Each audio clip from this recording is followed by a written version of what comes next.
Curious kami. Ano ba yung mga dala-dala nyo kanina? Bakit may mga bulaklak kayo? May mga Chocolate. tsokolate kayo? Pero masarap. Di naman kami nang-question kasi mukhang masarap eh. Yan ba ang kalimitan yung dinadala kapag dumadalaw kayo sa mga chicks? Sana sumagot kayo. Hindi ba tatanungin kasi, Nahiya ka. mauna na ako. O siya.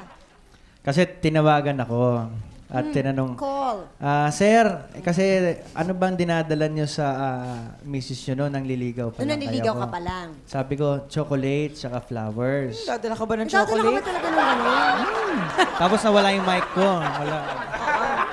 Tapos, tinanong, anong flowers dinadala nyo naman? Oo. Sabi ko, roses. Ayun.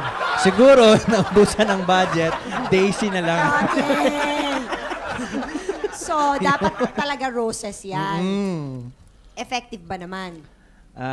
Hindi ko alam, pero ano yan eh, parang... Effective, asawa na niya eh. Oo, dalawa na anak Dalawa nila na eh. anak nila, di ba? Hindi, formality yun eh. Yung pag mangliligaw ka, kailangan, bukod sa maganda yung mga sinasabi mo, kailangan na meron kang maganda na mga dala sa kanya.